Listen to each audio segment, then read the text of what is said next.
Today is the beginning of our Watercolor Wednesday adventures and watercolors every Wednesday from now on until to who knows when, but for a while anyway, for many months probably. But I wanted to just go over some basic watercolor stuff you probably already know. We have the basic things. The most important thing, of course, is your paper, right? You want to get good paper. So I'm just going to kind of go over some paper choices. I'm going to move this out of the way. You probably, if you've taken a class from me already, you know that I always like to get the pretty decent paper. This is probably considered the best paper, this Arches, but actually I've discovered papers even better and more responsive. But these are on blocks, and I like blocks because they're already stretched. So, but not everybody can afford blocks or want to have blocks. So there's alternatives to those. I usually use, in fact, we'll always use cold press watercolor paper. Rarely will we use hot press. So, but if you have hot press, it's fine to use. The cold press gives that nice texture and granulation that you kind of want. The hot press is great for more fine, very detailed work. So, and the regular paper, and it's funny, cold press, hot press, and then I don't even remember what the other one is. The regular watercolor paper. It's terrible. Rough. It's called rough. Boy, it's been a while since I've used rough. But rough is also a little bit more textured than the cold press. Cold press has got a nice little tooth to it, a little bit of texture. And hot press, always think of as I'm ironing my clothes, hot press is smooth. The one thing that's also nice is watercolor journals. If you happen to have, like this little guy I got, this one it's kind of a smoothish hot press, not really hot press. I'd say it's more like between a cold press and a hot press. But this is a really neat watercolor journal that I bought on Amazon. And so if you have a journal that's dedicated for watercolors, that's nice. If you don't, that's okay too. This is an inexpensive. Well, actually, this is a sheet I pulled off from a Hanamuel block. And not a block, but a pad, and I'm going to mask it off. But if you have masonite or glass or something like a surface to mount your papers on, that's great. If you don't need to if you have a block or a journal. But what we're going to do today is we're going to be painting on this I've got a big sheet, a fairly big sheet. So I'll ask if you have a big sheet or if you have several smaller sheets, that's fine too, because we're going to do about 12 exercises and we're going to mask them up. But I wanted to explain a little bit about, okay, we have our paper, that's our foundation. And then you have to have your tools, your brushes, right? So everybody, I don't know anyone that does watercolor that only has one brush. But if you're going to start with just one brush, get a round brush, one that is slightly bigger than you think you would need, because if it's a good round brush, it comes to a very fine point and gives you larger areas of washes. I'm going to just share with you my favorites. These happen to me my very favorite in the world. This one's a Da Vinci pitted gray. It's a little squirrel hair with wire wrapped, and it's really cool. It's made in Germany. Da Vinci brushes are probably the best brushes I think made. They have a nice, what I like about them, they have this little angled handle, so it doesn't roll off your table like other brushes do. And it's nice, you can just sit on the table and it won't roll off. Those are on the pricey side, but I really love them. I'm just recommending them if you want to really get into watercolor. Maybe get a small, like I got a number 8 Da Vinci. This is the Cosmo Top, it's called, and I really like it. Most of my painting, I could probably paint 75% of my paintings with that. So, and they're not terribly expensive, but they're not cheap either. But they're worth every penny. And the next level of brush is the silver black velvet. Those are very nice, responsive brushes. They come in all kinds of sizes, shapes, but this black velvet is holds a lot of water, and it's really nice. So I would suggest if you want a kind of a mid-range price or pretty inexpensive, get the silver black velvet series. There's other brushes. I've got this other Cosmo. I wanted to show you. I'll probably use that one too. But you can go for, then there's another brand. I'm going to tell you, the Princeton brand. Princeton, okay, so I put those away. Princeton, Elite, or Neptune. So there's a Princeton Aqua Elite or Neptune. The Neptunes, I believe, have a softer hair, like a really soft. And the Aqua Elites, which are these, they have a little more synthetic, but they're more springy. So, and here comes E. I knew she'd be coming, so I'm glad she's here. So those are mid-range brushes, and anything less than that, I don't know. I mean, there's some Asian brushes that are really nice. Just some, just try them out. The most important thing is to just try out. Hi, it's just wanted to say we're just getting started. I'm glad you're here. I'm just talking about basic supplies right now. Get together a large sheet of watercolor paper or several small sheets, and then some masking tape. And I'm going to talk about supplies just a little bit. Then we can talk afterwards. So I've got the brushes I want to try to use. Another thing to have, of course, is your paints. That's the next thing. Okay, so we've got our paper, brushes, paints. Whatever you've got. Paints are not as important as the brushes and the paper. I mean, if you want to go for an expensive set like that, you don't have to. I found some really nice paints for very inexpensive. They're just want them to be sort of transparent. Another one that really I love is this one, the Gene Haynes Master Set, Daniel Smith. It comes with 10 colors, and I actually put my colors in here in this little tin, and I love these colors. They're just fabulous for doing florals and things like that. But we'll go over more details about colors down the road. But get whatever watercolors you do have right now, however you have them, whether they be in a set like this, whether they be tubes or pans. You can use some pans. Some of the pans that are out there are really nice. They're kind of transparent. And if you have pearl paints, that's great too. Something to get down the road. So paints, brushes, paper, and then your little accessories, kind of like you need masking tape, washi tape. So today, please get some washi tape or masking tape, a piece of paper. You'll need a water container. Nice to have it is a spray bottle if you have it. Water, of course. Tissue, if you please. If you have a little tissue, we're going to do something with a Kleenex, white tissue, or just plain tissue. We're also going to do something with some saran wrap. So if you have any laying around, or you can grab some. We won't do this for a little while, so just grab a little piece of that. What else do we? If you have masking fluid, we won't be using that today, but just something to have in your stash would be some masking fluid, whatever brand you have. This is one that you brush on, and the pen is a nice pen, masking fluid. Another thing to try is rubbing alcohol, stuff that you have around the house. Salt, have some pink salt. That it's just, you can use any kind of salt. Table salt's fine, or any kind of granulated like this, or just fine table salt's fine too. So we're gonna get started.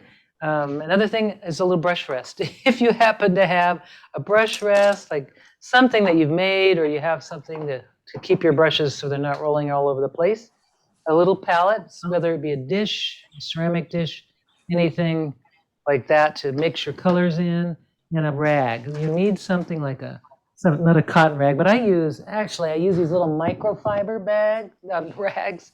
And these are nice because I can put them in the wash and I don't have to throw it away. Another thing to have is a pencil. We won't be using that today, but a pencil and a straw. If you have a straw, please get a straw out of your stash. And let's see if we've got. All right, so I've got everybody on mute right now, and then when we'll start our exercise, and what we want to do is take your masking tape, and we're going to divide this in several sections. So the first thing is to take your tape, and I'm going to use the masking tape on the outside, and then I'll use washi tape on the inside. But masking is fine. If you don't have washi tape, that's okay. So make a border on all four edges of your paper, no matter what. If you have a large piece or a small piece, just make a nice little border and make sure that you can see I've got some of my paper covered, And I also have the edge, so basically it's sticking now to my little piece of masonite. And then I'm going to do another, move that out of the way. I'm going to do another edge, just make an edge maybe about a half an inch. So half of the masking tape is on the paper and half is on your mask on your board. I'm going to move that. Those are in the way.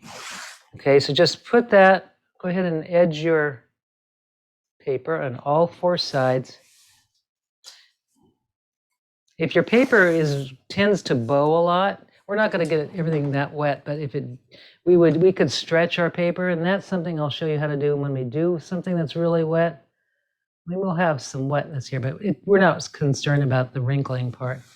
And you can see I kind of shortened I didn't make my masking. I actually had too short of tape, but that's okay. I'm just going to lay another piece right over that first piece, and finish it up.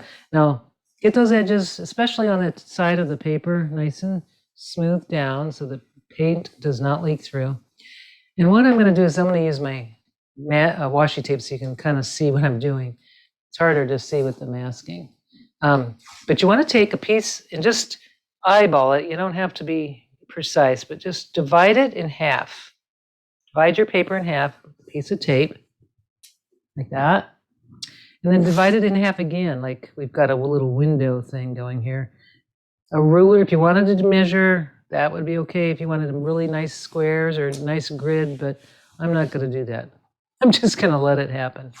I'm going to divide another, do another little piece here, and then another. So I've got kind of equal. I'm trying to keep them as equal distance as I can. And I'm going to do another I'm just going to equally divide these sections.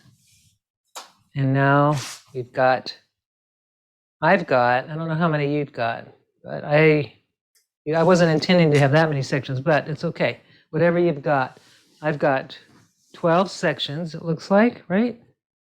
No, yep. No, 16. 16 sections. So there's 16 things we can do, which is not a problem to do. So, and then what we'll do is after we're finished wiping these off or pulling these tapes off, we can label our exercises, or we can leave it alone and use it as a pre-painting.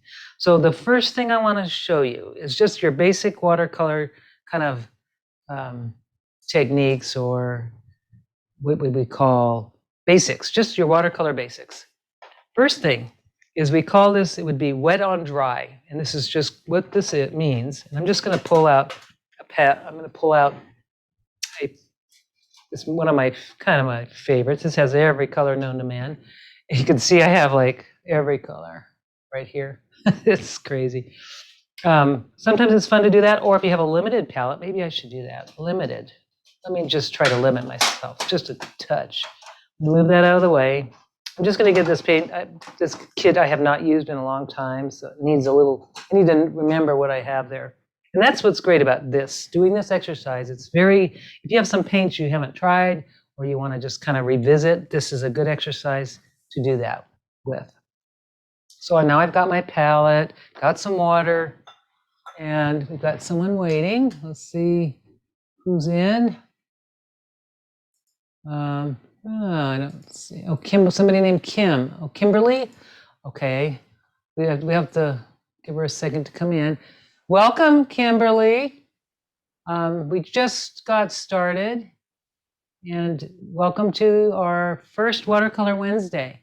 And we're going to be doing some basic exercises with watercolors. And what I just did is I masked off a big sheet of watercolor paper that's taped to a piece of masonite.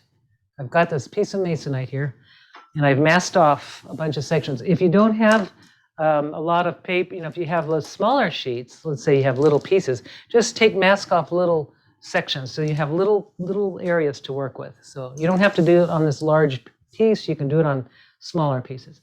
So the first thing we're going to do is something called, it's just your basic wet on dry paper. And I'm just going to take a blue color.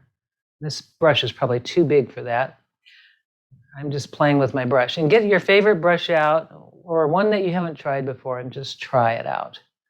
So a wet on dry means you just take your paint and you just put it on dry paper. I mean, that's as simple as that. So you can actually do, just kind of an even wash across, or you can go up and down, whatever you want, but it's wet on dry paper. That's simple. We'll just do one color right now. Another one is wet on wet. And what that means, and we'll go in the second square. Clean your brush out and take a fair amount of water on your brush, clear water, and just go across it with just a plain clear water. Just go across that page and get it so that it's moist and not, let's see if I can show you, see how it's shining a little bit. You want that shiny kind of color. I'm just going to pick up another color to see how it looks. And I'm going to do what is called wet onto wet because I have a wet brush and a wet, there's wet color here. Now, this will blend very nicely if I want it to. I'm just going to leave that and let that, or I can just do it. It's just a different feeling, especially if you're doing like clouds or you want to do washes where you want everything to blend. A wet on wet is really nice. And I'm going to go a little darker in color. While I'm here, I'm going to take another dark amount of color and I'm just going to plop that in and just let it sit. So that's wet on wet. Okay, I'm going to use a different brush. This is just taking too much color. Okay, next one. We're going to do, where's that one? We're going to do what is called a glaze. And the first thing we do when we glaze, we take a light color, whatever color you want. I'm going to take a purple. And I'm just going to do a light wash. Wet, it can be dry, just a light kind of light wash. And we're going to let that dry and we'll come back to it. Just kind of a medium, not too much color.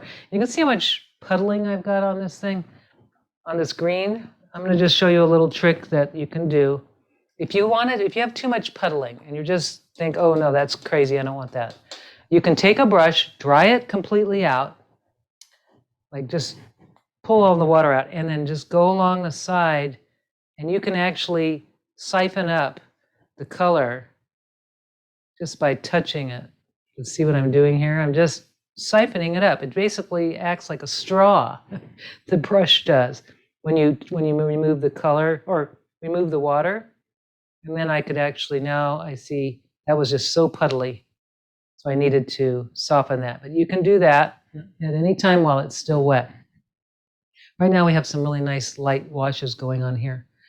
So the next one, and we're going to leave that one alone until we come back to it. So the next one is we're going to do some blends. So what we'll do is take some clear water, not too much water, but just, oops, that's kind of green.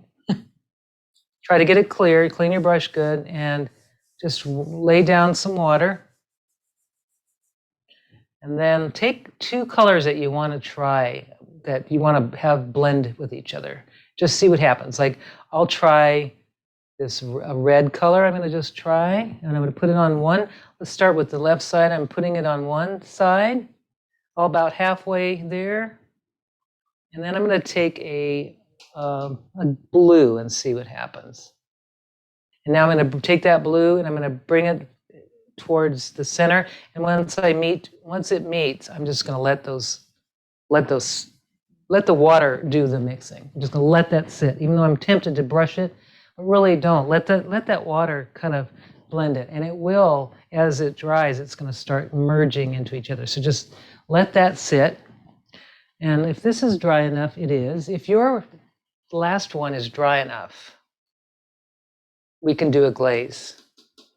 If it's not, maybe I'll move on to this one so that you still have time for that one to dry, for your third panel to dry. So the next one, we're going to do a blend of three colors. Let's just try three colors this time. I'm picking kind of a magenta color or kind of a brownish color. And I need to put a little water down first, just like I did with this one.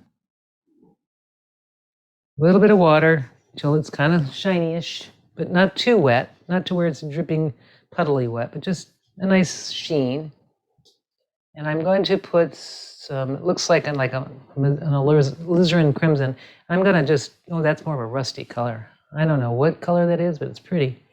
So I'm just going to put that color, and then I'm going to put maybe a little warmer color, kind of an orangey red, maybe a cooler purpley color, something kind of on the darker side so that I can do the next thing. So I've got 3 colors blending together. And of course, while it's still wet, you don't want to do this when it dries, but while it's still wet, you can put some plastic wrap on it. And how I do it, I just like to take a little bit of plastic wrap. You don't need much because I don't want to take over the whole thing. But you can do it anyway. If you want it to look like water, you would do you would stretch your paper so that you'd have long lines like this. And you'd lay it on. If you want it crumply looking and kind of fractured, you would crumple your plastic or your saran wrap kind of like this. So you can actually control the amount of wrinkling or stuff that's going on. Do it while it's wet. If it's dry, then it's not going to do its thing. So I'm just going to let it sit. I'm going to leave that alone, get it out of the way. I've got it just sitting on my square there, or my little rectangle. So I'm going to just leave that there. And it's got to be almost dry. It doesn't have to be perfectly dry, but close to being dry before you lift that. The next one, if you have salt, we're going to do some salt. So I'm going to take a color that maybe this kind of a whatever color, I don't care. I'll try green. This green is sort of an opaque green. It's kind of strange. I'm not used to using opaque colors, but I'm just going to go ahead and just put maybe 2 colors. This is a kind of a light green, and I'm going to try this other opaque color I've never used, or I rarely use. It's kind of a cobalt blue. I'm just going to put them together and just kind of wash it on. And I'm going to throw some salt on it. Well, actually, because I'm trying to be more careful, I'm going to just grind some salt right on it. And I'm not going to put too much. I just want to just see what happens with a little bit of salt. So I just ground a little bit of salt, and I don't want to overdo it. So I've got a little bit. If you sprinkle a little table salt, that's fine. What it will do is it will leave a really interesting texture. So I'm going to leave that alone. And the next one, hope I'm not going too fast. We've got lots to cover, so hopefully we'll get it all. The next one is going to be where you need some Kleenex or some, soft tissue for your next one. I'm going to use a blue because this kind of will maybe look kind of like clouds. And I'm just going to put on a medium blue wash. Just fill my brush, and I'm just going to kind of gently bring it down until I get about a medium coverage. Medium tone. And I want to keep it wet. We don't want it to get dry yet. And then what you do is you take a tissue, and you just kind of wad it up into a little bunch, kind of like this. However, and it's kind of like a little rubber stamp, and what it does is it lifts your color. And this one kind of looks like a little cloud. So just kind of do it, however, in a random way, like this, and then just let that lift up. And then you just rotate. When you have too much tissue or color on your tissue, just rotate it, and you can keep lifting if you want. So this is a wonderful way to make clouds. So I've got some kind of cloudy thing going here, which is pretty. I'm going to let that sit. The next one. We're going to do something. It's really fun. You may want to mask it off. And what I like to do, I'm just going to grab a piece of scrap paper to mask it off, and I'll show you just to kind of so I don't get it all over the rest of my stuff. So I'm just going to take some scrap paper. This was in my trash. I'm just going to make 4 little. So if you have like an old notepad or anything to just mask it off, as long as we don't get anything on these, I'm just going to move I'm going to just cover up right here. This is what I wanted to do, is I just want to keep, I'm going to have a little bit of fun with splattering. So I just want to do, kind of keep this masked off. However you do it, you can even use tape to mask it off, but I don't think I'm going to need to on that. So with splattering, just do a light, maybe a light, really light wash of something. I've got this kind of a pinkish color, sort of actually it's like a lavenderish, what that is. And I'm just doing a light, kind of very light wash. And always watercolor will dry lighter than, a good deal lighter than what you see when you're first laying it down. So now I'm going to take a different color, and I want to let it kind of dry, sort of. It's not too wet. I want it to be sort of in between. I'm going to take some color, a different color. I think I'll take, and it just depends. All paints are going to behave differently. You see, this color is, it's like a gray, and I don't want that. Try out colors and see what they do.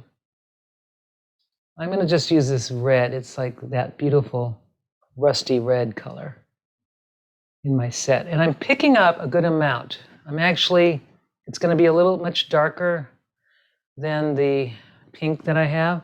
I'm giving it a little time to kind of dry a little. I don't want, here we go, that's pretty. So I've got to load my brush tip loaded up pretty well. And I'm just going to gently tap onto my paper, and I'm just splattering. And you can get just gentle taps will give you that nice splattering. Some of the splatters are going to bleed and some aren't, because I've got it slightly damp still. And I'm going to just take another color, a blue. Just do the same thing, but splatter, but in a different direction. I'm going to just kind of just load up and do some splattering. You can just tap your brush, however you can get that paint to come off. If you don't have enough paint, it won't do it. There's other ways. You can just tap it with your finger. There's ways to do it with a toothbrush, but boy, that makes a mess on your hands. So do it on your like this. And so you can see how much splattering went everywhere. So that masking it off was a good thing. And now I'm going to lift this up and get these out of the way. You can save those pieces of paper for another day. You never know when you'll need those. So now we have this. Let that sit. This would look really beautiful with pearl paints. Like if you had some pearlescence to splatter, something like this, that would look really great. I'm not going to do that today, but you could do that with metallic paints and it would look sort of very galaxy-like. Okay, so I'm going to leave that there. I'm not moving this plastic yet. I'm just going to move on to a different square or a different. I'm actually going to move this way because it doesn't matter which way we have our thing. I just want it for purposes so you can see. I'm going to do this next square next. And I'm going to do something I call, it's like an energy thing. It actually helps loosen things up. I can see that my tape is really crooked here. And if I can reposition it a little bit, I'm going to do that. That's all right. Here we go. That's better. So now I'm going to do something where I take a brown brush, and I love this as a background. You take one color, so I'm going to do some, let's see. I'm going to take some purple a little bit right here, just a little purple. And what I'm doing is about a medium-sized wash, and I'm going to go inside this area, and if you need to mask off your sides so you can get really energetic, you can. Like, let's say, block the sides a little bit because you can get a little energetic. And what I do is I randomly go swirls, like using my elbow, or no, my shoulder as a pivot point. I'm not using my wrist. I'm going to pick up a new color, and I'm just going to go around, and I'm just going in different directions with the wet colors. I'm going to pick up a green and do the same thing until my little square or rectangle is nearly covered. You'll sort of energetically move the paint around, and you can try different colors. Just kind of like play with it and just watch the colors blend together. as you just kind of cross over into the new colors. And just make a little, just keep going in different random ways until it's almost covered, or mine's about 95% covered. Gonna let that sit. That's a really nice way to do backgrounds, very loose backgrounds. And now we're going to do something that I really love to do. We'll do this other thing. Okay, so this one, if whatever kind of brushes you have, I want you to try, let's say I've got I'm going to show you 3 examples. I've got 3 of my favorite, or some of my brushes. I just want to see how they work.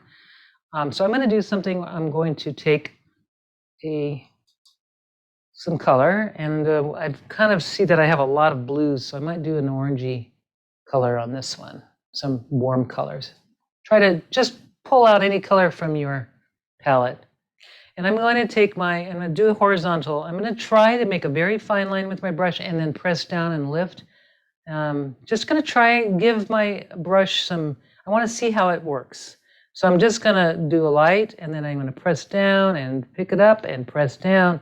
I want to see, I'm just going to do this with the same brush. I'm going to do it the same thing. It's almost like we're making leaves, but I'm going to start and go very light touch, and then push down and then lift up, and push down and lift up. So you get these interesting shapes that look like leaves, or it could look like water. So this is a way to just feel your brush out. So I have my brush in my hand, and I'm going to go just very barely touch it. It's loaded with color. I'm touching it, and then I'm pushing down, lifting and pushing.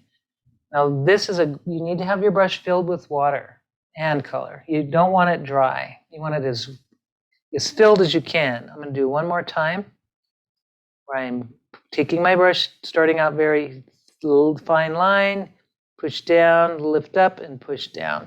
So now I've kind of exercised. I know what this brush does. The next brush, I'm going to do the same thing, but I'm doing it with a different color so that I can know which ones are what they are.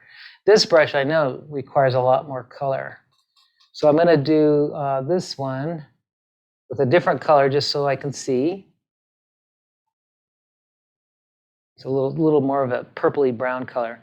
I'm going to do the same thing, except this time I'm just going to start out by pushing down and then lifting, pushing and lifting. So just to see how it works, how it looks, and how it behaves. And they will behave differently. And this one I'm going to push down, lift up, push down, lift up. And these make beautiful marks. So, just as an exercise like this, it's really good for you to do this. Fill your brush up, lay it down on its side, lift it up, and lay it down again. So you've tried 2 different brushes. And I'll do one more brush. I've got this long, kind of a liner brush.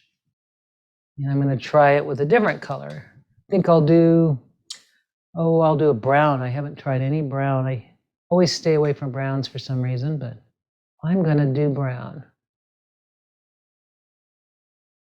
Brown with a little purple to darken it. So I've loaded my brush up. There's some black in that too. Ooh, this is going to be intense. So this is a dark kind of purpley brown color. And I'm going to take this brush and I'm going to do the same thing. I'm going to just start with a fine, like a fine line, as fine as I can go. And then I'm going to just press it. And this one I can see the liner brush doesn't allow for the different shapes, but I'm just going to play with it and see what it does. I'm just going this line, just kind of pushing and lifting. Starting out pushing and then lifting and pushing and lifting. So you can just you're watching these colors work together, and it's really a beautiful thing to just see what your brushes do. And you could do that on a couple of squares if you have more brushes. Right now is probably a good time to lift if you're in a dry climate like I am, go ahead and you can pick up your bubble wrap and you can save it for the next one. So now I've got these are done, and I think my salt probably can be rubbed off. Nope, it's not ready yet. But you can always rub all that stuff off because it kind of, especially the salt, it kind of makes a gritty surface. But so the next one we're gonna do this. Gotta get our. This time we're gonna use tape. We're gonna mask off all these spots. I'm not gonna touch that because it's still wet. So I'm just gonna take a little bit of tape, just a touch of it, because I'm gonna get a little crazy. But this is such a small area to work with, so I'm just going to tape it off a little bit. Maybe making a mask like this for your grid would be a good thing, just to have that available.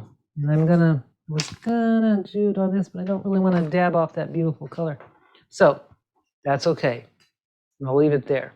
So if you have a straw handy, and you can make your puddle, you're gonna make a puddle of color. Deep, make sure it's a deep amount of color, lots of color. And we're going to make a puddle. I'm going to put it right on this side. I'm going to make a puddle that's a kind of a half round. Just make a half round puddle, just like that on the side. And that's a nice puddle. It's very puddly. And what I want to do now is I'm going to take my straw. This is the fun part. I'm going to take a deep breath and I'm going to blow. And it doesn't want to go. I don't have enough air. There we go. And just blow across the paper. And then just keep blowing until it goes across the whole thing. And I think what I did is I got some on the other side, but that's okay. So that's what I want to just you to try some controlled air where you push your paint around. Okay, so these are some really basic fundamental things, but they're really fun. Now, there's another thing that I really like to do when I'm trying out. I like to see what happens when two colors work together or go together. So what we're going to do is we're going to make a kind of a blob of color on one side. So I'm going to just I want to see what happens when I have a green. Boy, this holds a lot of color, this brush. So here's some green. This is where you need lots of more color than you think. So I've got a blob of green here, just like a kind of a blob. Now it doesn't have to be a perfect color circle, just a nice little blob. And then get another blob of a different color, and I'm going to use a purple color. I want to see what happens when these two mix. So I'm going to do another blob, but I'm going to have it touch the green blob. I want it to touch, and I want to see how those two colors interact with each other.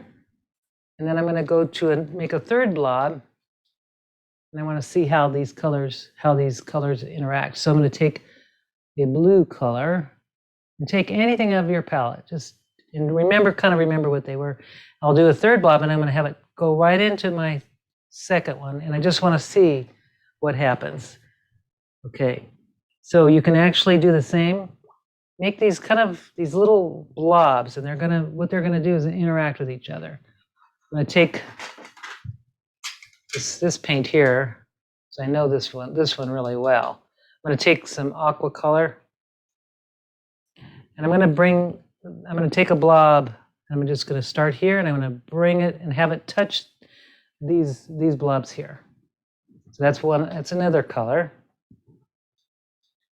I'm just going to pick up another color that I see. There's this pretty red.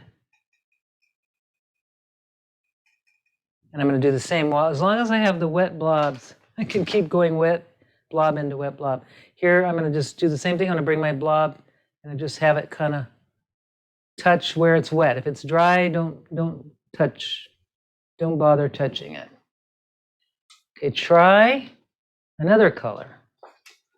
Here I've got this kind of a purple color, I think, and I'm going to bring it. This is still nice and wet, so I'm going to take my purple blob. Oops, I didn't get enough color. Taking it, and I'm going to let it cross over into the green. So it's crossing over that dark green color, and I'm going to do the same. I'm going to get a yellow because I haven't tried my yellow for a while. It's a nice bright yellow.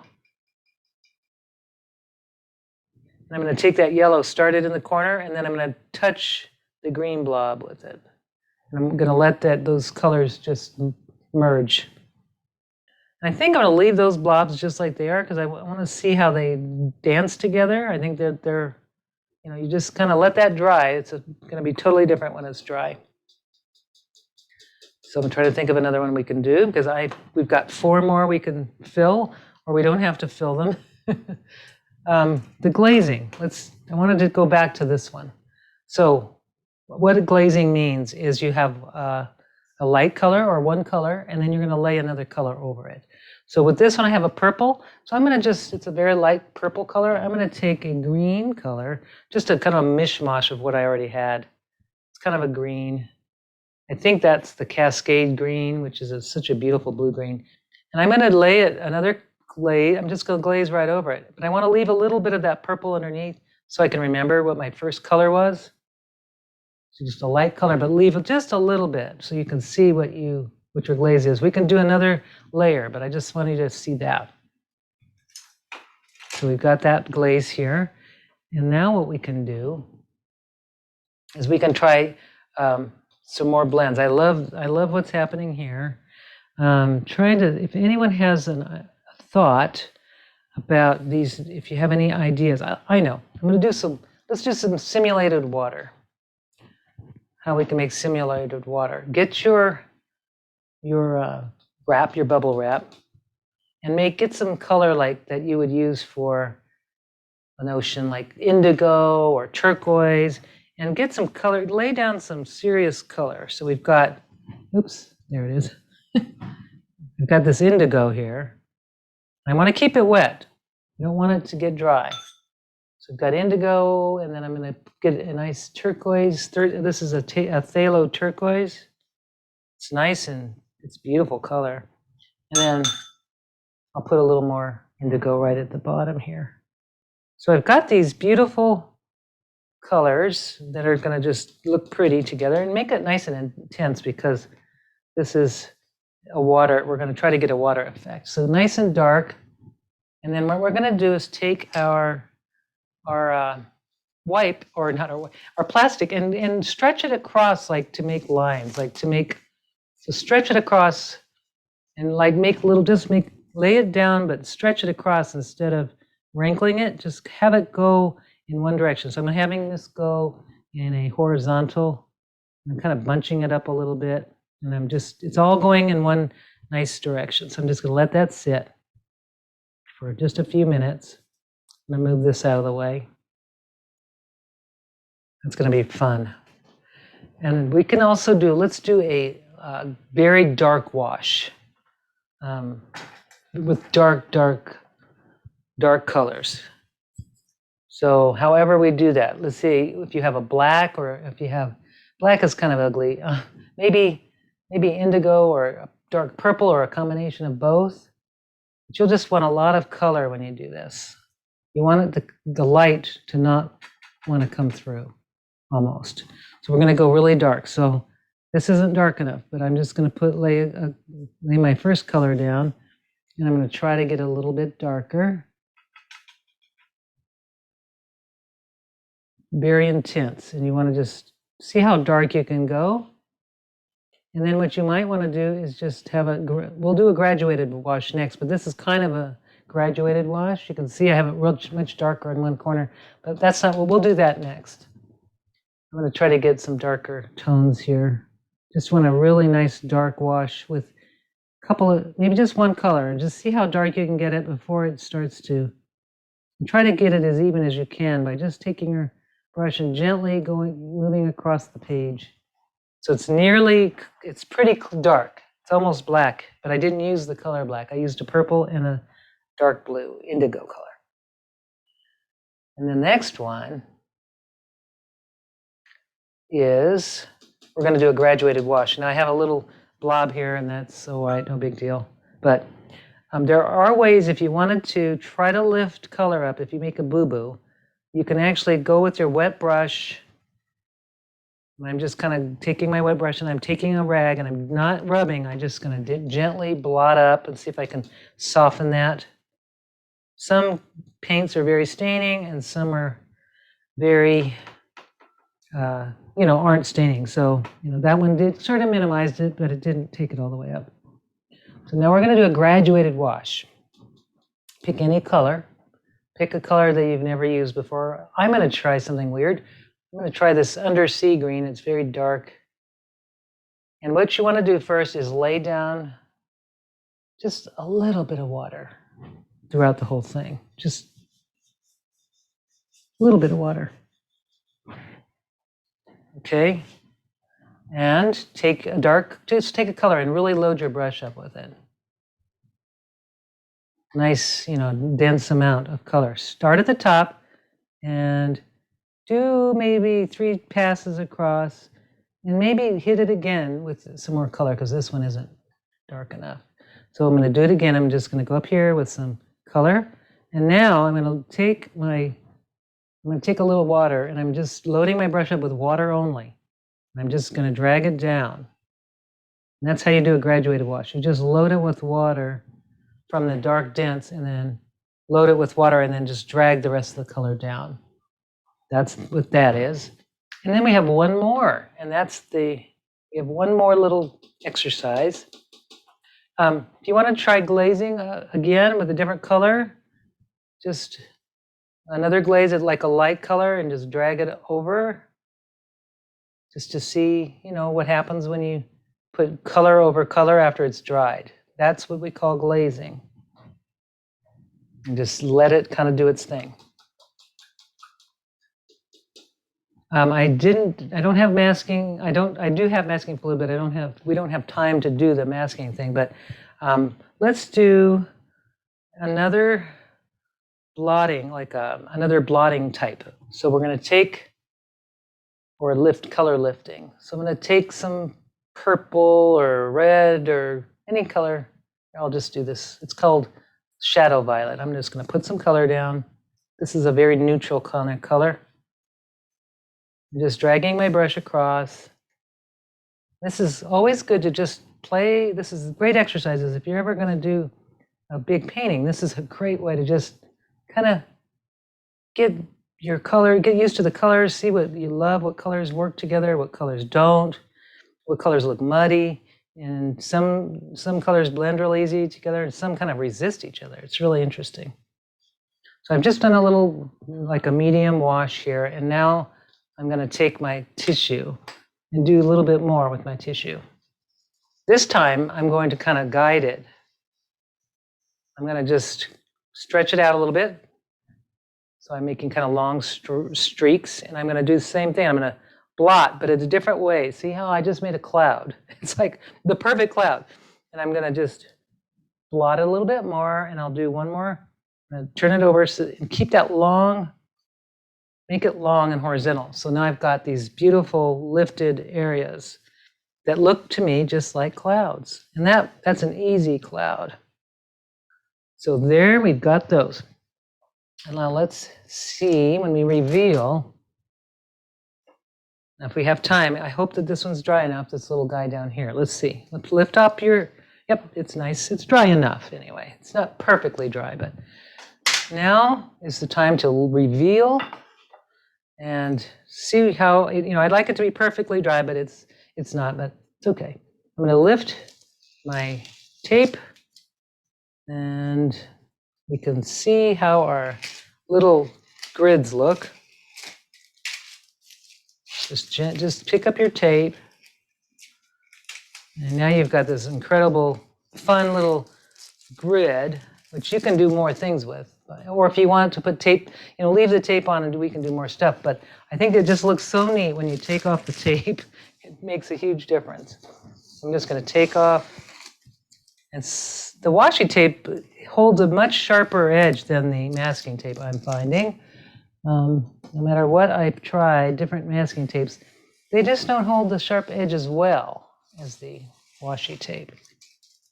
So we've got our masking tape is pretty much off. And right now, if I wanted to, I could label this whole thing. write down my thoughts or, observations. Here, I've got to take off some of that salt real quick. Take off your salt if it's on there. And I like this just as it is with windows. I think it's really fun. But if you want, you can journal or write down what these are. So this is a wet on dry, wet on wet, glazing, a color blend.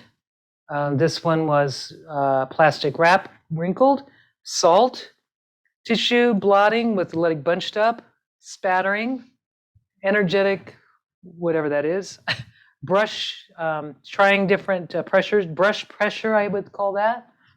This is the straw, blowing with a straw, blending blobs, we'll call that. And this is a horizontal, it's more of a water wrap, cling wrap, a very dark, dense wash, one layer, graduated wash, and a tissue, elongated tissue blotting. So there it is. I want to see how everybody's done.